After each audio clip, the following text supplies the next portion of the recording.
Are you aware of, I just learned about this recently, the Panama Papers. It was Yeah, like one of the biggest leak. This happened in 2016 yeah, of one of the biggest data leaks in the world. Uh, are yeah, you yeah, know yeah, about yeah, it? yeah. Yeah. The Panama Papers that was from like tax havens, right? Yeah, it Is was that right? basically so actually because I was watching a Edward Snowden clip where he was talking about it just after it came out. Yeah, it was basically there was this company, this law firm Yeah, that specialized in creating these corporate structures, which are, tax havens or offshore, yeah, companies. And they specialize in that. And what was crazy is they've been operating, in that industry for like 40 plus years. yeah. And basically, what happened is, this German journalist, one time wakes up and gets, an anonymous source that says, "Hey, are you interested in data?" It's Unreal like, day at the office. yeah. It's like, "Are you interested in data?" It's like, "Yeah, how much?" Well, he's like, "More data than you've ever seen." Jeez. And it's like Yeah, 11.5 million, data yeah, documents later.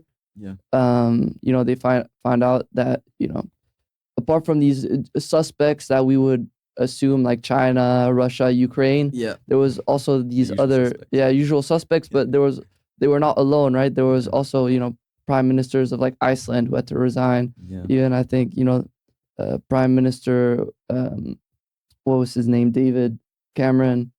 yeah. His His father, father was very involved. yeah, Yeah, was involved, had a company under his name that, allegedly hadn't paid taxes for like 30 years.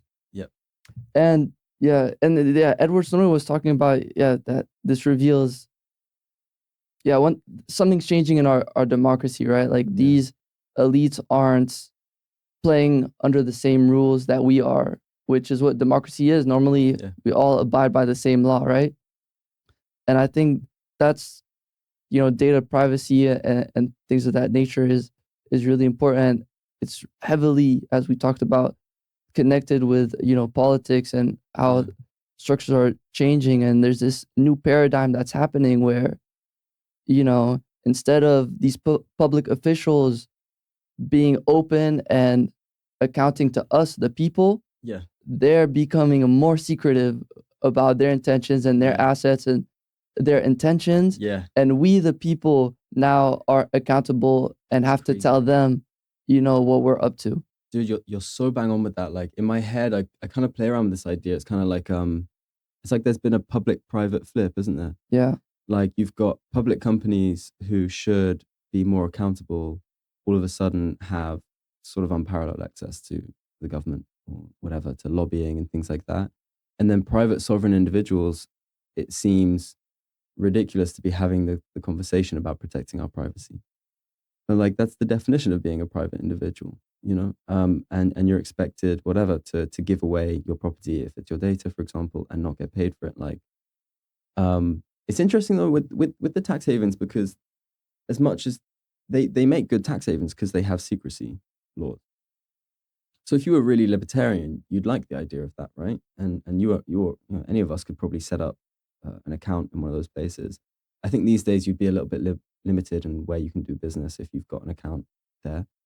Um, but yeah, it's like this two-tier economy, Yeah. you know.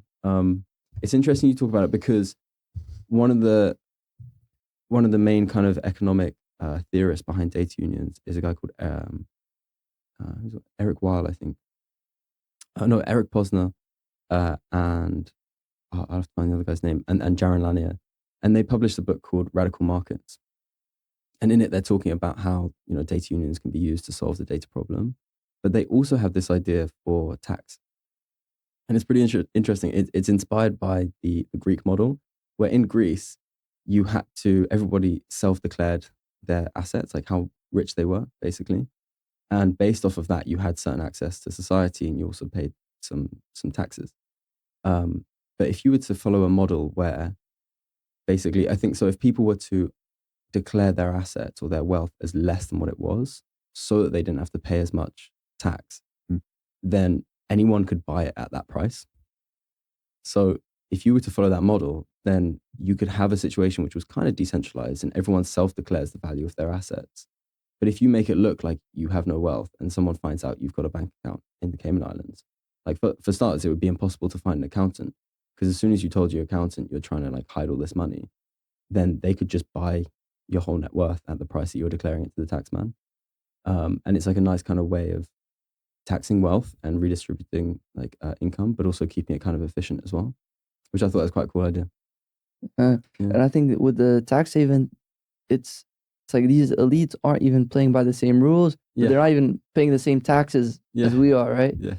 And when we talk about, these new technologies of mass surveillance that, we learn about, and these new things where, us private citizens aren't, we have to be more transparent increasingly to the government. It's like it's no longer the government that's supposed to be accountable to us. It's we have to be accountable to the government. It's crazy. And even with data, it's the same thing. It feels like, our data, we have no control over it. They're taking us, but probably these elites, offshore, whatever, who's looking at their data? No one, Yeah. they're above us all, Yeah. So I think, data is one of the most important things. And the more we understand, the more we talk about it, the more we'll be able to take power in our own hands as well.